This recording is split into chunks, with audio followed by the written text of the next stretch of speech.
Soul communication ചെയ്തിട്ട് സോളിന്റെ opinion എടുത്തതിന് ശേഷം നമ്മൾ ആ സോളിന് വേണ്ട എനർജി പ്രൊവൈഡ് ചെയ്ത് അവര് അൺകൺട്രോൾ ആയി പോകും. ഈ സമയത്ത് അവരെ മാനേജ് ചെയ്യാൻ പിടിച്ചാൽ കിട്ടൂല അവരെ എൻ്റെ മുന്നിൽ വന്നിരിക്കുമ്പോൾ. അപ്പോൾ കാണുന്ന ആൾക്കാർ പേടിച്ചു പോകും. തുള്ളുന്നതും അല്ലെങ്കിൽ അവരുടെ വേറൊരു ബിഹേവിയറിലേക്ക് പോകുന്നതും അപ്പം കൈകൊണ്ട് ആക്ഷൻ കാണിക്കുന്നതും ചേട്ടൻ മനസ്സിൽ എന്തൊക്കെയോ ജപിക്കുന്നതും ഒക്കെ കണ്ടിട്ടുണ്ട്. അപ്പം അത് യഥാർത്ഥത്തിൽ ഒരു മന്ത്രവാദം തന്നെയല്ലേ? ഇപ്പം പ്രശ്നങ്ങൾ ഇവരുടെ രൂപം ചേഞ്ച് ആവുന്നു, ഹസ്ബൻഡിന്റെ ബിഹേവിയർ മൊത്തം ചേഞ്ച് ആവുന്നു. എന്ത് ചെയ്യും? നിങ്ങൾ ഇത്തരത്തിലുള്ള കാര്യങ്ങൾ കള്ളമാണെന്ന് നിങ്ങൾ പറയുന്നുണ്ടെങ്കിൽ നിങ്ങൾ ആദ്യം തള്ളിക്കളയേണ്ടത് ബൈബിളും ഖുറാനും ഭഗവത്ഗീതയും ഇത്തരത്തിലുള്ള ഗ്രന്ഥങ്ങളാണ്. എന്തുകൊണ്ടാണ് നമ്മൾ അമ്പലത്തിൽ പോയാൽ മാറുന്നില്ല എന്ന് പറയുന്നത്, പള്ളിയിൽ പോയാൽ മാറുന്നില്ല എന്ന് പറയുന്നത് എന്ന് പറഞ്ഞു കഴിഞ്ഞാൽ അവിടെ അതിന് അത്തരത്തിലുള്ള കർമ്മങ്ങളോ അത്തരത്തിലുള്ള ശക്തിയോ അവിടെ ഇല്ല. ശിവലിംഗം എന്ന് പറയുന്നത് ശിവന് തുല്യമായി അല്ല. ശിവലിംഗം വേറെ, ശിവൻ വേറെ, രണ്ടാ. അമ്മ കാളിദേവിയുടെ വിഗ്രഹവും കാളിദേവി രണ്ടാ. ചേട്ടൻ ഒരുപാട് പേർക്ക് ഹീലിംഗ് കൊടുക്കുന്നതും അല്ലെങ്കിൽ അവരെ ഹീൽ ചെയ്യുന്നതും പലരും പല രോഗങ്ങളുമായിട്ടൊക്കെ വരുന്നതൊക്കെ കണ്ടിട്ടുണ്ട്. യഥാർത്ഥത്തിൽ ചേട്ടൻ ചെയ്യുന്നത് മന്ത്രവാദമാണ്. മന്ത്രവാദം അല്ല. അങ്ങനെ ആരെങ്കിലും ചോദിച്ചിട്ടുണ്ടോ ഇതൊരു മന്ത്രവാദമാണോ?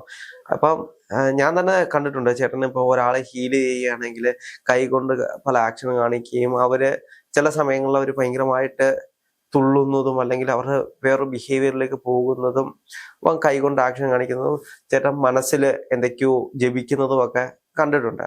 അപ്പം അത് യഥാർത്ഥത്തിൽ ഒരു മന്ത്രവാദം തന്നെയല്ലേ? ഒന്ന് കൈകൾ കൊണ്ട് കാണിക്കുന്നത് മുദ്രകളാണ്, രണ്ട് അവരുടെ ചക്രകളെ ടച്ച് ചെയ്യുന്നുണ്ട്.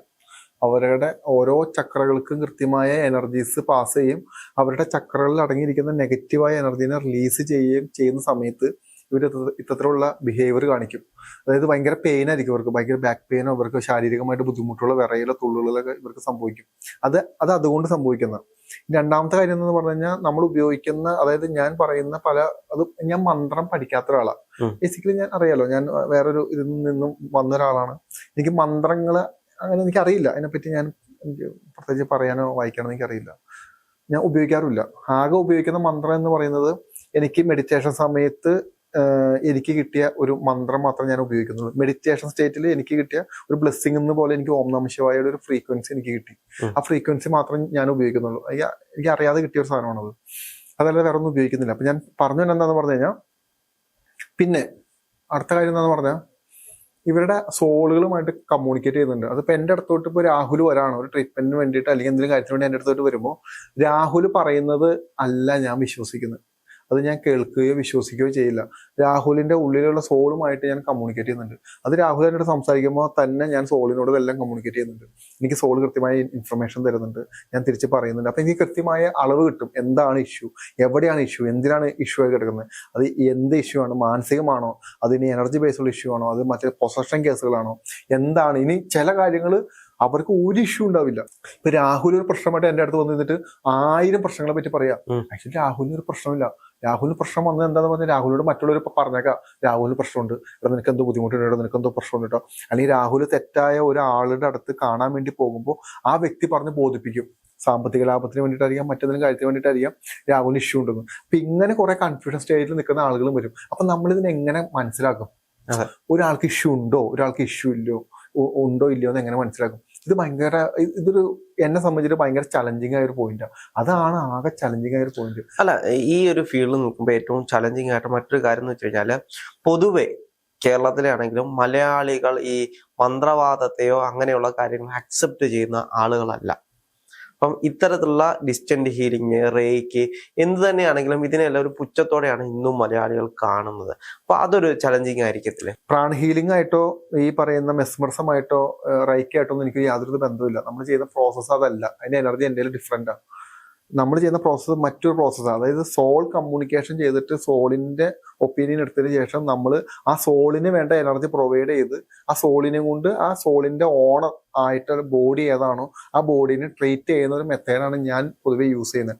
അതിനകത്ത് മെഡിറ്റേഷൻസും ഉണ്ട്, അതിനകത്ത് മുദ്രകളുണ്ട്, അതിനകത്ത് ഒരുപാടുണ്ട്. ഇത് വളരെ പെട്ടെന്ന് നടക്കുന്ന ഒരു പ്രോസസ്സും ഇല്ല. ഇന്നാ പിടിച്ചോന്നും പറഞ്ഞ് മാറ്റാൻ പറ്റൂല ഇതിന്റെ അകത്ത്. ഇത് എൻ്റർലി ഓരോ കോശങ്ങളിലും ഓരോ തോട്ടുകളിലും ഓരോ ശരീരത്തിന്റെ അവയവങ്ങളിലും എല്ലാം ചെന്ന് എനർജി ബേസ് അപ്പ് ചെയ്ത് കൊണ്ടുവരുന്ന ഒരു 3 മാസത്തിന് മുകളിൽ നീണ്ടു നിൽക്കുന്ന വലിയൊരു പ്രോസസ്സാണ്. ഇത് വളരെ പെട്ടെന്ന് ചെയ്തെടുക്കാൻ പറ്റില്ല എന്റെ ട്രീറ്റ്മെന്റ്. ഞാൻ വരുന്ന പല ആളുകളും ഞാനിങ്ങനെ പറയാറുണ്ട്. ഇനി നമ്മൾ കൂടിയ അളവിലുള്ള ഒരു എനർജി ഒരു ബോഡിയിലോട്ട് നമ്മൾ കടത്തി വിടുമ്പോൾ ആ ബോഡി ഏതെങ്കിലും രീതിയിലുള്ള പൊസസർ ആണെങ്കിൽ അല്ലെങ്കിൽ മറ്റേതെങ്കിലും തരത്തിലുള്ള ഇഷ്യൂസ് ഉള്ള ബോഡി ആണെങ്കിൽ ഈ സോള് അവരുടെ ഉള്ളിലുള്ള ഈ നെഗറ്റീവ് എനർജീസ് പുറത്തു വരികയും ആ സമയത്ത് ഒരുപാട് ഇഷ്യൂസ് കാണിക്കുകയും ചെയ്യും. അതിനൊരു ഉദാഹരണം എന്ന് പറഞ്ഞു കഴിഞ്ഞാൽ, ഇപ്പൊ കഴിഞ്ഞ പ്രാവശ്യം നമ്മുടെ ഇവിടെ നടന്ന ഒരു ക്യാമ്പല്ല, ഇവിടെ കാണാൻ വേണ്ടി വരുന്ന ആളുകളും ചില ആളുകള് അവര് അൺകൺട്രോൾ ആയി പോകും. ഈ സമയത്ത് അവരെ മാനേജ് ചെയ്യാൻ പിടിച്ചാൽ കിട്ടൂല അവരെ എന്റെ മുന്നിൽ വന്നിരിക്കുമ്പോൾ. അപ്പൊ കാണുന്ന ആൾക്കാർ പേടിച്ചു പോകും. ആക്ച്വലി അത് പേടിക്കേണ്ട ആവശ്യമില്ല. അതിൻ്റെ അകത്ത് എന്താ പ്രശ്നം എന്ന് പറഞ്ഞു കഴിഞ്ഞാൽ, അതൊന്നെങ്കിൽ എനിക്ക് കാണാൻ വേണ്ടിയിട്ട് ഞാൻ പുറത്തെടുക്കണേ. പക്ഷെ ചുറ്റും നിൽക്കുന്ന ആൾക്കാർ വിചാരിക്കുക അതിനകത്ത് എന്തോ വലിയ ഇഷ്യൂ ഉണ്ടെന്ന്. ഇപ്പൊ ഈ തുള്ളുക വീഴുക എന്നൊക്കെ പറയുന്നത് വലിയ സംഭവമുള്ള കാര്യമൊന്നുമല്ല. നമ്മൾ കൂടിയ അളവിലുള്ള ഒരു എനർജി അവരുടെ ചക്രകളിലോട്ട് നമ്മൾ പുഷ് ചെയ്ത് കഴിഞ്ഞാൽ ഓട്ടോമാറ്റിക്കായിട്ട് അവരങ്ങനെയാവും. പക്ഷെ അവിടെ ഒരു ചോദ്യമുണ്ട്, പിന്നീട് അവർക്ക് എന്താണ് സംഭവിക്കുന്നത്? ഇപ്പം അവരുടെ ഉള്ളിലേക്ക് ഒരു ശക്തി നമ്മൾ കൊടുക്കുന്നു, അവർക്ക് പ്രശ്നങ്ങൾ ഉണ്ടാകാം. ഇത് പരിഹരിക്കപ്പെടുന്നോ ഇല്ലയോ എന്ന് നമുക്ക് എങ്ങനെ അറിയാൻ കഴിയും? അവരെ അനുഭവിച്ചുകൊണ്ടിരുന്ന പ്രശ്നങ്ങൾ മാറുമ്പോൾ അവർക്ക് അത് മനസ്സിലാക്കാൻ പറ്റും. ഇപ്പൊ നേരത്തെ രാഹുൽ പറഞ്ഞില്ലേ, ചേട്ടാ ഇന്നത്തെ കാലഘട്ടത്തിൽ നമുക്കിത് എങ്ങനെ വിശ്വസിക്കാൻ പറ്റും ഈ മന്ത്രങ്ങളും ഇത്തരത്തിലുള്ള എനർജി ബേസിലും? ഞാൻ പറയുന്നത്, രാഹുൽ ഇത് വിശ്വസിക്കരുത് എന്ന് പറയുന്ന ഒരാളാണ് ഞാൻ. ഇത് വിശ്വസിക്കാൻ പാടില്ല. നിങ്ങൾ റോജൻ ബാബാജിനെ വിശ്വസിക്കണ്ട, നിങ്ങൾ ആരും വിശ്വസിക്കണ്ട. കാരണം എന്താന്ന് പറഞ്ഞാൽ ഇത് വലിയ തട്ടിപ്പുള്ള മേഖലയാണ്. വളരെ വളരെ വലിയ തട്ടിപ്പുള്ള മേഖലയാണ്. രാഹുൽ വിശ്വസിക്കാൻ പറ്റുന്നറിയില്ല. എത്ര പെൺകുട്ടികളെന്ന് അറിയാമോ ഞാൻ രക്ഷിച്ച് ഇത്തരത്തിലുള്ള ആളുകളുടെ കയ്യിൽ നിന്ന്? മനസ്സിലായി? എത്ര അമ്മമാരെന്ന് പറയുമ്പോൾ ഞാൻ പുറത്തേക്ക് കൊണ്ടുവന്ന്, എത്ര ആൺകുട്ടികളെന്ന് പറയുമ്പോ ചതിയിൽ നിന്ന് പുറത്തേക്ക് കൊണ്ടുവന്ന്. അതായത് ഞാൻ ഹീൽ ചെയ്യുന്ന സമയത്ത് പോലും ഇവര് നാളെ ഒരിക്കലും പെട്ടുപോകാം എന്ന് ചതിക്കപ്പെടാം. ശാരീരികമായിട്ടും മാനസികമായിട്ടും സാമ്പത്തികമായിട്ടും ചതിക്കപ്പെടാൻ പറ്റുന്ന ഒരു മേഖലയാണ്. എന്തുകൊണ്ടാണ് ഇവര് തെറ്റിദ്ധരിക്കപ്പെടുന്നത്? കാരണം കേരളം എന്ന് പറയുന്നത് പ്രബുദ്ധരായിട്ടുള്ള ആളുകളുടെ സ്ഥലമാണെന്ന് പറയുകയും, പക്ഷെ ഇതിനകത്ത് എല്ലാം ആദ്യമേ ചെന്ന് വിടുന്നത് മലയാളികളാണ്. ഒന്നുമില്ല, എനിക്ക് തോന്നുന്നില്ല അതിൻ്റെ അകത്തൊന്നും അത്ര വലിയ സാധനമൊന്നും. നമ്മുടെ ലൈഫിൽ ഒരു പ്രശ്നം വന്ന രാഹുലെ, നമുക്ക് ഈ പറയുന്ന വലിയ അളവിലുള്ള തത്വങ്ങളും നമുക്ക് ചിന്തിക്കാനുള്ള സമയമൊന്നും കിട്ടില്ല. നമ്മുടെ ജീവിതത്തിൽ പ്രശ്നം വരാം, നമ്മള് തത്വമൊക്കെ മാറ്റി വെച്ചിട്ട് നമ്മൾ ചിലപ്പോൾ പള്ളിയിലും പോകും, അമ്പലത്തിൽ പോകും, പ്രാർത്ഥിക്കുകയും ചെയ്യും. ആരും അറിയാതിരുന്ന് പ്രാർത്ഥിക്കും. കാരണം നമ്മുടെ ജീവിതത്തിലെ പ്രശ്നങ്ങൾ തന്നെയാണ് നമ്മുടെ ജീവിതത്തിലെ ഏറ്റവും വലിയ പ്രശ്നങ്ങൾ. അതല്ലാതെ മറ്റുള്ള കാര്യങ്ങളൊന്നുമല്ല. നമ്മുടെ ആദർശങ്ങളൊക്കെ രണ്ടാമതാ. ഇപ്പൊ ഞാൻ പറയുന്നത് എന്തുകൊണ്ടാണ്, നിങ്ങളിത് വിശ്വസിക്കണ്ട. കാരണം എന്താ, ഞാൻ എൻ്റെ ഓരോ ഇന്റർവ്യൂവിലും ഞാൻ പറയുന്ന ഓരോ കാര്യങ്ങളും 100ൽ 10 പേർക്ക് മാത്രമുള്ള, ബാക്കി 90% പേരും നിങ്ങൾ ചീത്ത വിളിക്കോ വഴക്ക് പറയോ എന്ത് വേണമെങ്കിലും പറഞ്ഞിട്ട് വെക്കോ. കാരണം അത് അവരെ ബന്ധപ്പെട്ട കാര്യമല്ല. എനിക്ക് അവരത് തെളിയിച്ചു കൊടുക്കാനും പറ്റില്ല. ആ 10% ആളുകളുണ്ടല്ലോ, അവര് മരണത്തിന്റെ പക്കിൽ നിൽക്കാം. മനസ്സിലാവുന്നുണ്ടോ? അവര് ഇന്നോ നാളെയോ അവരുടെ ലൈഫ് തീരും. ഒന്ന് ആലോചിച്ച് നോക്കൂ. ഏതെങ്കിലും രീതിയിലുള്ള എനർജി വേരിയേഷനോ ഇത്തരത്തിലുള്ള പൊസഷൻ കേസുകളോ അല്ലെങ്കിൽ ഇത്തരം നെഗറ്റീവ് എനർജികളുടെ പ്രസൻസ് ഒക്കെ വരുമ്പോൾ തകർന്ന് തരിപ്പണമായി പോവാ. കുഞ്ഞുങ്ങളുടെ പഠനം പോകുന്നു, ഇവരുടെ ദാമ്പത്യപരമായ ജീവിതം മുന്നോട്ട് പോകുന്നില്ല, ഇവരുടെ കുടുംബത്തിന് സമാനം കിട്ടുന്നില്ല, ഒരു നേരത്തെ ഭക്ഷണം കഴിക്കാൻ പറ്റുന്നില്ല, ജോലി ഉണ്ടായിട്ട് പൈസയില്ല എന്ന് വേണ്ട എന്തെല്ലാം പ്രശ്നങ്ങൾ ഇവർ അനുഭവിക്കുന്നുണ്ടോ, അസുഖങ്ങൾ, പ്രശ്നങ്ങൾ, വൊമിറ്റിംഗ് എന്ന് വേണ്ട മൊത്തം പ്രശ്നങ്ങൾ, ഇവരുടെ രൂപം ചേഞ്ച് ആവുന്നു, ഹസ്ബൻഡിന്റെ ബിഹേവിയർ മൊത്തം ചേഞ്ച് ആവുന്നു. എന്ത് ചെയ്യും? ആ വീട്ടിൽ ആ സ്ത്രീ എന്ത് ചെയ്യണം? അല്ലെങ്കിൽ ആ വീട്ടിൽ ആ പുരുഷൻ എന്ത് ചെയ്യണം? കുഞ്ഞുങ്ങൾ എന്ത് ചെയ്യണം? ഇവരാര് പുറത്തുകൊണ്ടുവരും? ഞാൻ പറയുന്ന വലിയ വലിയ അമ്പലങ്ങളിൽ പോവൂ, വലിയ വലിയ ആളുകളെ പോയി കാണൂ, ഡോക്ടേഴ്സിനെ പോയി കാണൂ, എല്ലാവരും പോയി കാണൂ, എന്നിട്ട് നടന്നില്ലെങ്കിൽ മാത്രം വന്നാൽ മതി. മനസ്സിലാവുന്നില്ല? അപ്പോ ഇത്തരത്തിലുള്ള അനുഭവങ്ങൾ എനിക്ക് തോന്നുന്നു ഏകദേശം ഇപ്പോൾ ഒരു 2 മാസത്തിനുള്ളിൽ ഒരു 100, 140 പേർക്ക് ഉള്ളിൽ സൂയിസൈഡ് കേസുകൾ മാത്രം ഞാൻ അറ്റൻഡ് ചെയ്തു. ഇന്ന് മരിക്കുമെന്ന് പറഞ്ഞു നിൽക്കുന്ന മനുഷ്യരാണ്. ആലോചിച്ച് നോക്കൂ, എന്ത് ചെയ്യും? ഞാൻ എൻ്റെ ഒരു ടൈമോ അല്ലെങ്കിൽ ഞാൻ എൻ്റെ ഒരു ഡിമാൻഡ് അവിടെ കാണിച്ചു കഴിഞ്ഞാൽ ഇതുങ്ങളുടെ ജീവൻ എന്ത് ചെയ്യും? ഇവിടെ ആരെ ഇതൊക്കെ നോക്കാനുള്ളവരെ, ഇത് ആരും ഇതൊക്കെ പറയാനുള്ളവരാ? ആരുമില്ല. നമ്മുടെ ഒരു വാക്കുകൊണ്ടായിരിക്കാം, ഞാൻ അവിടെ വലിയ സംഭവം കാണിച്ചതല്ല പറയുന്നത്, നമ്മുടെ ഒരു വാക്കുകൊണ്ടായിരിക്കാം, നമ്മുടെ ഒരു പ്രവൃത്തി കൊണ്ടായിരിക്കാം ഇതെല്ലാം അവിടെ സംഭവിക്കുന്നത്. ഒരു ജീവൻ തിരിച്ചു കൊടുക്കാന്നുള്ള, ഒരു ജീവൻ എന്ന് പറയുന്നത് ആ ജീവൻ, അച്ഛനുണ്ട്, അമ്മയുണ്ട്, മക്കളുണ്ട്, ഭാര്യയുണ്ട്, അങ്ങനെ ഒരുപാട് പേര്, കൂട്ടുകാരുണ്ട്, എല്ലാവർക്കും ചുറ്റുപറ്റി നിൽക്കുന്ന എല്ലാവരുടെയും ഇമോഷനാണ് നമ്മൾ ഓരോരുത്തരും ആണല്ലോ. ഞാൻ നഷ്ടപ്പെടാന്ന് പറയുന്നത് ഒരുപാട് വേദനകൾക്ക് കാരണമാണ്. അല്ലാതെ ഞാൻ മാത്രമായിട്ടല്ല അതിനെ മനസ്സിലാക്കേണ്ട കാര്യം എന്താന്ന് പറഞ്ഞാൽ, ഒരു നെഗറ്റീവായ എനർജീസോ ഒരു നെഗറ്റീവായ സോൾ പ്രസൻസോ വന്നാൽ രാഹുലെ, ഇതൊന്നും നമ്മുടെ കയ്യിൽ നിൽക്കില്ല. നിങ്ങൾ ഇത്തരത്തിലുള്ള കാര്യങ്ങൾ കള്ളമാണെന്ന് നിങ്ങൾ പറയുന്നുണ്ടെങ്കിൽ നിങ്ങൾ ആദ്യം തള്ളിക്കളയേണ്ടത് ബൈബിളും ഖുറാനും ഭഗവത്ഗീതയും ഇത്തരത്തിലുള്ള ഗ്രന്ഥങ്ങളാണ്. നിങ്ങൾ ഒരു മതത്തിൽ നിന്ന് വിശ്വസിക്കും. ഇപ്പൊ പല ക്രിസ്ത്യാനികൾക്കും ക്രിസ്ത്യാനികളെടുത്തോ, ഞാനൊരു ക്രിസ്ത്യാനി ആയിരുന്നു, ഇപ്പൊ അല്ല. ക്രിസ്ത്യാനികളെടുത്തോ, ഈ പ്രേതം, ഭൂതം, പിശാശ് എന്നൊക്കെ പറഞ്ഞു കഴിഞ്ഞാൽ ഇവർക്ക് പുച്ഛം. ആ. എല്ലാവരുടെ കാര്യമല്ല ഞാൻ പറയുന്നത്, ഭൂരിപക്ഷം ആളുകളും. ഞാൻ എന്റെ ചെറുപ്പത്തിൽ പുച്ഛിച്ചിരുന്ന ഒരാളാണ്. ഓക്കെ, അങ്ങനെയെങ്കിൽ ബൈബിൾ വിശ്വസിക്കാൻ പറ്റില്ല. കാരണം എന്താ, ഈ പറയുന്ന ജീസസ് ക്രൈസ്റ്റ് ഒരുപാട് പിശാശ് ബാധിതരെ സുഖപ്പെടുത്തിയ ഒരുപാട് കഥകളിലൂടെ കടന്നു വന്ന ബൈബിള് എന്ന് പറഞ്ഞാൽ നിങ്ങൾ മനസ്സിലാക്കേണ്ടത്, നിങ്ങളത് മനസ്സിലാക്കുക പോലും വേണ്ട, എങ്കിൽ പോലും ജസ്റ്റ് ഒരു ബോധത്തിന് വേണ്ടി പറഞ്ഞുതരാം, ഇതെല്ലാം സത്യമാണ്. അതല്ലാതെ ഇത് തട്ടിപ്പാണെന്നോ പറ്റിപ്പാണെന്നോ നിങ്ങൾ പറയുന്നത്, നിങ്ങൾ വളരെ തെറ്റായ ആളുകളുടെ അടുത്ത് പോയിട്ട് അവരുടെ എക്സ്പീരിയൻസുകൾ എടുത്തുകൊണ്ടാണ്. നിങ്ങൾ വളരെ കറക്റ്റായിട്ട് ഒരാളുടെ അടുത്ത് ചെന്ന് നോക്കൂ. അപ്പൊ നിങ്ങൾ പറയാം, അന്ന് ഞങ്ങളെ കാണിച്ചതാ. ഇത് കാണാൻ പറ്റുന്ന ഒന്നല്ല ഈ സാധനം, ഇത് നിങ്ങൾക്ക് അനുഭവിക്കാനേ പറ്റുള്ളൂ. നിങ്ങളുടെ ഇത്തരത്തിലുള്ള ദുഃഖങ്ങളും ബുദ്ധിമുട്ടുകളും കഷ്ടപ്പാടുകളും വേദനകളും സങ്കടങ്ങളും നിങ്ങൾക്ക് അനുഭവിക്കാൻ പറ്റും ഈ സാധനം. അതല്ലാതെ നിങ്ങളൊരു രൂപത്തെ പോലെ ഇതിനെ കണക്കൂട്ടരുത്. ഇപ്പൊ നമ്മൾ ഈ സോൾ ഇഷ്യൂ എന്ന് പറയുമ്പോൾ, ഒരു സോൾ എന്ന് പറയുന്നത് ഓക്കെ, നമ്മൾ ഒരു യക്ഷിയുടെ രൂപത്തിൽ വന്ന സാധനം ഒന്നും അല്ല മനസ്സിലാക്കേണ്ടത്. ഇത് എന്തെങ്കിലും ഡിഫറെന്റാ.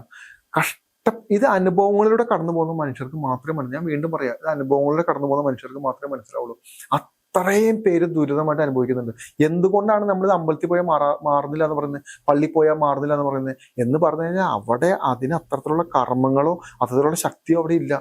അതപ്പോ വിചാരിക്കും അതെന്താ, ശിവന്റെ ഒരു അമ്പലത്തിൽ പോയി കഴിഞ്ഞാൽ ശിവലിംഗം എന്ന് പറയുന്നത് ശിവന് തുല്യമായി അല്ല. ശിവലിംഗം വേറെ, ശിവൻ വേറെ, രണ്ടാ. അമ്മ കാളിദേവിയുടെ വിഗ്രഹവും കാളിദേവി രണ്ടാ. ഇത് നമ്മൾ അങ്ങനെ വേണേൽ കണക്കൂട്ടാൻ. ആ കാളിദേവിയുടെ വിഗ്രഹത്തിന് വേണ്ടി അല്ലെങ്കിൽ ശിവലിംഗത്തിന് വേണ്ടി നമ്മൾ എത്രത്തോളം ഡെഡിക്കേറ്റഡ് ആയിട്ട് നമ്മൾ പൂജകൾ ചെയ്യുന്നു, എത്രത്തോളം നമ്മൾ എനർജീസ് ഉപയോഗിക്കുന്നു, എത്രത്തോളം മന്ത്രങ്ങൾ ഉപയോഗിക്കുന്നു, അത്രത്തോളം അതിന്റെ പവർ കൂടിക്കൊണ്ടിരിക്കുള്ളൂ. അപ്പോഴും അത് ശിവനോട് തുല്യമായിട്ടല്ല നിങ്ങളത് കാണണ്ടേ, ശിവന്റെ പ്രതിരൂപമായിട്ടാണ് കാണണ്ടേ, അല്ലെങ്കിൽ മറ്റൊരു അംശമായിട്ടാണ് കാണണ്ടേ. അതല്ലാതെ തന്നെ അങ്ങനെ തന്നെ കാണരുത്. മനസ്സിലായോ? നമ്മളെന്താ ചെയ്യേണ്ടത്, ശിവന്റെ ക്ഷേത്രമാണ്, അവിടെ ശിവനുണ്ട്, അങ്ങനെയല്ല മനസ്സിലാക്കണ്ടേ. അവിടെ ശിവന്റെ ചൈതന്യം ഉണ്ടെന്ന് മനസ്സിലാക്കണ്ടേ. അല്ലെങ്കിൽ ഇപ്പൊ ഈ പറഞ്ഞ ദേവീ ക്ഷേത്രത്തിലാണെങ്കിൽ ദേവിയുടെ ചൈതന്യം ഉണ്ടെന്ന് മനസ്സിലാക്കണ്ടേ. അത് എത്രത്തോളം അളവിൽ, ആ അളവ് എത്രത്തോളമാണെന്ന് നിശ്ചയിക്കേണ്ടത് അവിടെ പൂജ ചെയ്യുന്നവരും അതുമായി ബന്ധപ്പെട്ട ആളുകളാണ്. മനസ്സിലായോ? ഒരു പക്ഷേ ദേവിയുടെ ഒരു ചൈതന്യം ഇല്ലാത്ത ദിവസങ്ങളും കൂടിയ അളവിൽ ചൈതന്യം വരുന്ന ദിവസങ്ങളും ഉണ്ടാവും. ഇതെല്ലാം എൻ്റെ ഒരു ഡിഫറൻറ്റാ. അപ്പൊ നമ്മൾ അവിടെ ചെന്ന് കഴിയുമ്പോൾ തന്നെ നമുക്ക് ഈ പ്രശ്നങ്ങൾ മാറുമെന്നൊന്നും ചിന്തിക്കരുത്. അല്ലെങ്കിൽ നമ്മൾ പള്ളിയിൽ പോയി അവിടെ കുരിശുണ്ട്, ഇത് മാറും, ഇത് അങ്ങനെയൊന്നല്ല എന്ന് മനസ്സിലാക്കണ്ടേ. ഇത് അങ്ങനെയൊന്നും മാറുന്ന കാര്യമല്ല. ഇത് കൃത്യമായി പ്രോസസ്സുകളും കർമ്മങ്ങളും ചെയ്ത് ഈ ട്രീറ്റ്മെന്റുകളെല്ലാം എടുത്തതിന് ശേഷം മാത്രമേ ഇത് റിലീസ് ആവുള്ളൂ. അല്ലെങ്കിൽ കഷ്ടപ്പെടും എന്ന് പറഞ്ഞു കഴിഞ്ഞാൽ അങ്ങ് അറ്റം കഷ്ടപ്പെടും. എന്ത് ചെയ്യണമെന്ന് അറിയാതെ നട്ടം തിരിഞ്ഞു നിൽക്കുന്ന ഒരു 10, 20, 30 ആളുകൾ ഡെയിലി കാണുന്ന ഒരാളാണ് ഞാൻ. അത്രയും ആളുകൾ. എന്താ പ്രശ്നം എന്ന് പറഞ്ഞു കഴിഞ്ഞാൽ അവരുടെ വാക്കുകളിൽ അവർ അനുഭവിക്കുന്ന, അവർക്ക് ഒന്നും ചെയ്യാൻ പറ്റുന്നില്ല. എന്ന് ആലോചിച്ച് നോക്കൂ രാഹുലെ, സഹായിക്കാൻ ദൈവം പോലും ഇല്ല എന്ന് പറയുന്ന ഒരു പോയിന്റ് എന്താ?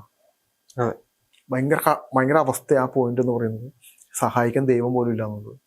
പിന്നെ സഹായിക്കാൻ ഇനി ആരുണ്ടെന്നുള്ളതാണ് പ്രശ്നം. അപ്പൊ നമ്മൾ മനസ്സിലാക്കേണ്ടത്, സഹായിക്കാൻ ദൈവം ഇല്ലാത്തത് കൊണ്ടല്ല, സഹായിക്കാൻ ദൈവത്തിന് ചില പരിമിതികൾ ഉണ്ടെന്ന് പറയുന്നത്. അതുകൊണ്ട് പരിമിതികൾ എന്ന് പറയുന്നത് നമ്മുടെ കർമ്മമാണ്, നമ്മുടെ കർമ്മഫലമാണ്. അല്ലെങ്കിൽ നമ്മൾ എന്താണ് കാണിച്ചു വെച്ചിരിക്കുന്നത് കൃത്യമായിട്ട് മനസ്സിലാക്കി തിരുത്തി പോകാൻ വേണ്ടിയിട്ടാണ്. അതല്ലാതെ ദൈവം ഉടനടി വിളിക്കുമ്പോൾ തന്നെ ഓടി ഒന്ന് സഹായിക്കാൻ വേണ്ടി ഇരിക്കുന്ന ഒരാളായിട്ടൊന്നും നമ്മളതിനെ വിചാരിക്കരുത്.